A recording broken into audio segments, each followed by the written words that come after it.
between the electorate and the political parties that form part of the GNU. In addition, the parties have made a commitment to an all-inclusive national dialogue process with parties, civil society, labor, business, and other sectors to discuss critical challenges facing the nation. The national dialogue process will seek to develop a national social compact that enables the country to meet the aspirations of the National Development Plan. The ANC has circulated the Statement of Intent document and is giving parties the space to engage with the Statement of Intent. The ANC will sign the agreement with every political party that agrees to form the government of national unity. We have started signing with the Democratic Alliance. The government of national unity is on track. The ANC has now successfully formed governments in the 6 provinces that we have won, and formed government of provincial unity in Gauteng province and KwaZulu-Natal. In Gauteng, the Premier and the Speaker from the ANC have been elected unopposed. We wish to congratulate Comrade Panyaza Lesufi, the incoming Premier, and Comrade Murakani Musupie. In KwaZulu-Natal, Comrade Nontobeko Boyce has been elected. We will cooperate in that government as led by the IFP with the election of the Premier today in KwaZulu-Natal legislature. We further congratulate Comrade Lubabalo Oscar Mabuyane, serving his 2nd term as Premier of the Eastern Cape. Comrade Makwin Litsua Mataye, the new Premier of the Free State. Comrade Popi Constance Ramatuba, the new Premier of Limpopo. Comrade Mandla Ndlovu, the new Premier of Mpumalanga. Comrade Kagiso Mukhosi, the new Premier of the Northwest Province, and Comrade Zamani Saul, the Premier of the Northern Cape, serving his 2nd term. We wish to also bring to your attention that the ANC have appointed in the National Parliament Mtumiseni Ntuli as the new Chief Whip of the African National Congress. Comrade Togoti Tiza is now contesting, and we're waiting for the results, to become the new Speaker of the National Assembly. Thank you very much. Thank you, SG. We'll now turn to questions. Okay, I have a question. I'm sorry, I'm on the floor. Because I'm My name's Diane Walker from Deutsche Welle. My question relates to the arrangement, the governing the national unity arrangement.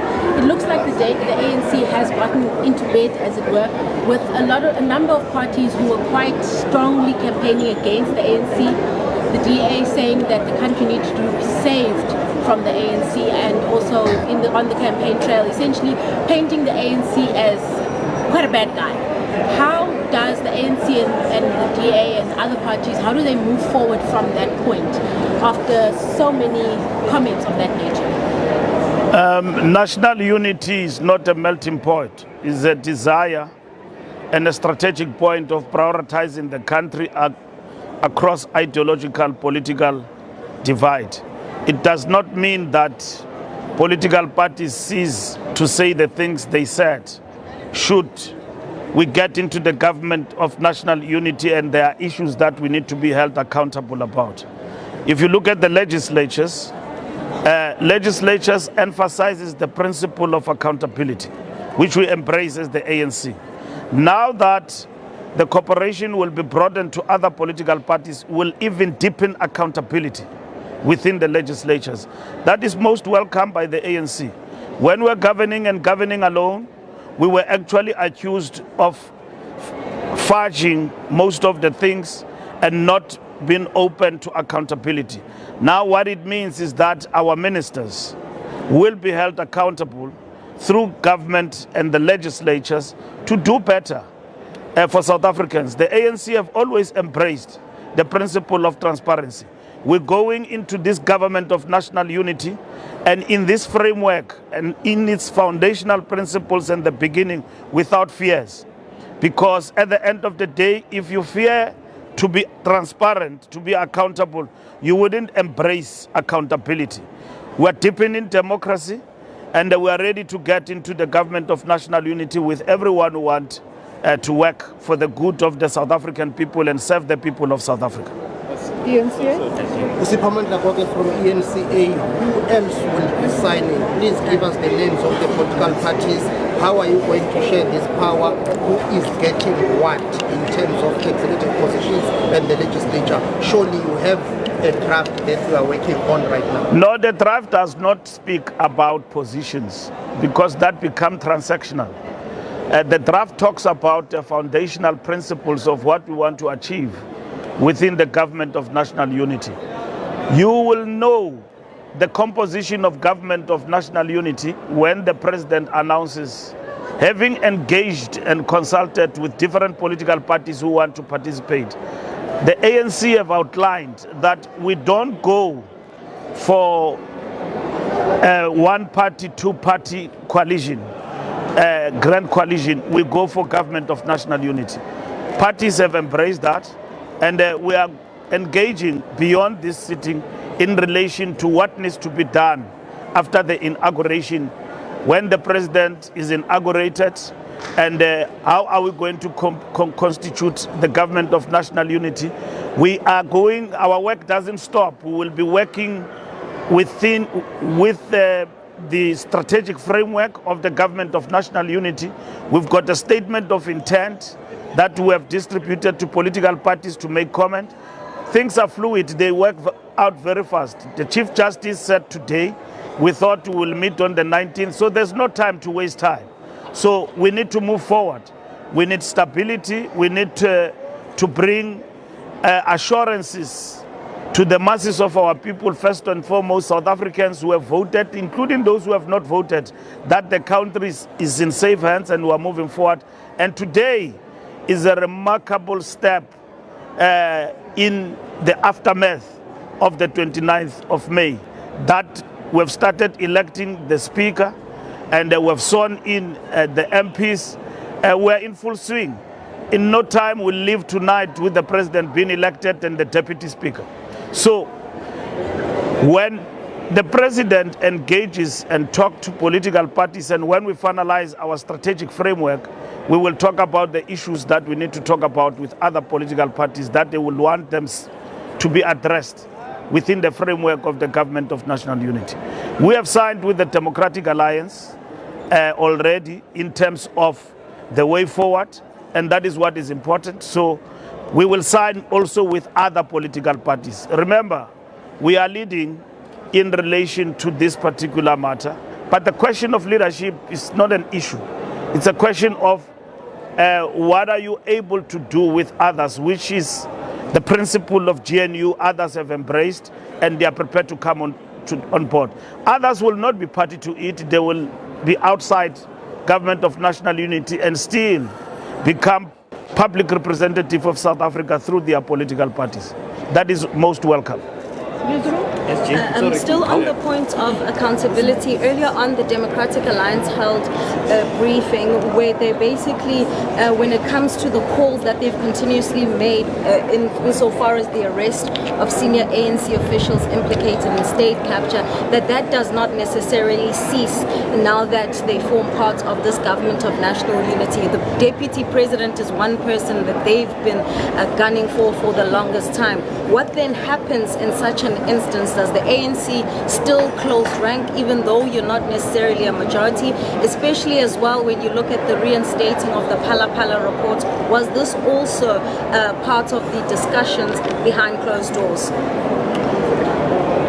Political parties do not cease to be who they are and what they represent because of government of national unity.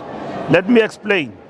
Government of national unity is for the good of the country, to work together, to run the country, to work together, to be in the legislatures, to work together. it doesn't mean that political parties cease to be who they are and what they believe in. So it's not an arrangement in which you cease to be a political party and become a branch of the ANC. And you kill your identity and your beliefs. They will be what they are. Neither will we change to be who we are. We believe in minimum wage for the workers. DA doesn't believe in that. We will not change in this government of national unity because we believe in that. We believe in affirmative action.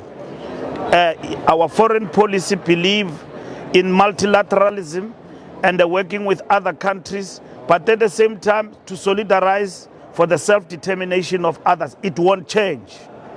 So there's no question about thinking that political parties now, because there is a government of national unity, they cease to operate. All what it emphasizes is stability. Let's deliver for the people of South Africa. Let's do things right.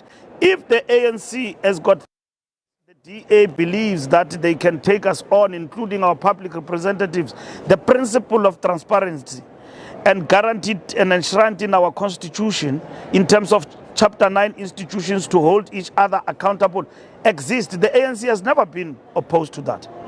The belief that we cushion and protect corruption is not there in the ANC principles. It is only the perceptions that have been deeply entrenched in society that have made everyone to believe that we are cozy with corruption, and DA doesn't want corruption, ANC love corruption and all of that. Hence, we have implemented the renewal program of the ANC, and it doesn't cease. And it was not a program born out of what the DA says. It was born out of the practical experiences and the voices of our people and the mandate of our national conference that we renew or die. It is important that we deal with perceptions practically and put measures in place to deal with that. Coming here in this election is one of the issues that we had to talk about, and which we know, as we have passed now that period, going forward, as part of the mandate we have received from the masses of our people, those issues must be addressed, and the ANC must continue to deepen not only its understanding but the implementation of its renewal programs to cleanse itself of the image of a party that embraces corruption. Now that we've got a government of national unity, it is most welcome, and therefore robust discussion do not cease among political parties. Ideological differences will not cease among political parties. For the interest of the country, we said, let's work together and move South Africa. We've got no fear in that, because we know we hold our own in relation to governing this country and deepening the national democratic revolution and transformation of this society. Mail and Guardian, please, the hand has been up for a long time. Sorry, in terms of the issue around consensus, there's a clause in that agreement which says that the governing, the GNU should have it should be consultative in when you are trying to recruit or when another party is coming in. Now, with the DA having said that they are against the red line is the EFF and MK party, and you saying right now that you will still have negotiations with the MK party, will you be going together with the DA to the MK party? How does it work? No, it doesn't work like that. It is our own bilateral arrangement in terms of the MK party, and keeping the door open to engaging with them, and it cannot be determined by another party. When we're discussing with the DA, they put the red lines, which we appreciated, but at the end of the day, we are not negotiating the red lines. We are negotiating what is good for South Africans, and on that score, we actually agree. But from the point of view of the ANC, it doesn't mean that we are hamstrung to engage and to talk to other parties in the context of what is good for South Africa. And that is it. And if MK party itself let's say, in the discussion and engagement, wishes to participate or do any other thing, it will be determined by the process of engagement, and that is what is important for us. So it's not going to be determined by the DA. We went to speak to MK and spoke to the EFF, despite the red lines that if they come into the government of national unity, they will not participate. And even others said, we will not speak to others. And we managed to navigate through this particular process, having not undermined what we believe in as a party, and talk to everybody. So the spirit of talking is very important, and dialogue. We're talking about national dialogue in relation to one of the things we have agreed to. That process will actually continue. SG, Stephen from CapeNet. How would you describe the ANC's performance in the previous administration, when you were, the governing party? And with regards to the elections and the outcome thereof, what would you say have been the biggest lessons for the ANC going forward? Well, we will address that question in the next coming weeks. We believe we did well, and the gauge is the outcome of the election. 6 million people agree with us to continue to govern, to continue to work for South Africans. 6 million people in a low voter turnout. But that, nonetheless, that is the biggest number that is reflected in our public representatives here in this parliament. With reduced majority, 159, we are still number one in South Africa. The ANC must learn, must accept the difficulties. And then if we are to turn the situation around, it is going to be important that it must be well informed, and we must be truthful to ourselves. So that moment is coming, and we already know, and as we were campaigning, what were the defects in our renewal project. Social distance with the people. People opened their houses. No one shut the ANC out when we were campaigning, which is a demonstration that they still believe in the African National Congress. But you'll get the voices that say, yes, move forward, we see what you are doing, but don't come to us only when there is an election. It is important, mass-based party, revolutionary party must behave as such and not become something else. If we behave like we have been, fighting for positions, fighting for conferences, and forget about the people, we will be wiped out. We will be wiped out, we'll lose power. The people have not just warned us, they have actually spoken very loud. And the task of a party to come back from that, it means let's accentuate and accelerate the things we agreed that needs to be done to demonstrate to South Africans that indeed this is our movement, as they would have demonstrated. Otherwise, if that is not the case, the revolution will not just be reversed or suffer a setback, will be politically obliterated. We must avoid that. What about the future of the case in the International Court of Justice? Nothing will change. The case continues. Nothing will change. Our foreign policy, like I said, still intact as we go forward. So nothing will change in relation to what we as the ANC believe in going forward. This will be the last question. Oh no, I just wanted to follow up on the foreign policy, because the Palestinians have, the advisor for President Abbas has called on South Africans to not vote for the DA and to not have any alliance with them. So how will this now... We are not controlled by the DA. This is South Africa, a multi-party democracy. In our situation in South Africa, we've got opponents whom we define as our adversaries. And at the same time, they hold their own. You know, the spirit of our constitution, our democracy, allows political parties to express themselves. We appreciate the support we got from the Muslim community, and at the same time, because of the work that we have done, that will continue to do to solidarize with the people of Palestine. It was not an election stance. It did not start with us. It started with Mandela. It started with Oliver Tambo. It started with Albert Lutuli. It started long time ago. It is who we are. We are not free unless others are free and are fighting for their own freedom and their own self-determination. This is who we are. We are the African National Congress. You can't take that away from us. So when people are facing challenges elsewhere in the world, like we too faced those challenges in South Africa, and then they went to the UN and they said that apartheid must be declared a crime against humanity. We cannot, when we are free, not use that status to fight for the liberation of others. The people of Western Sahara, the people of Palestine,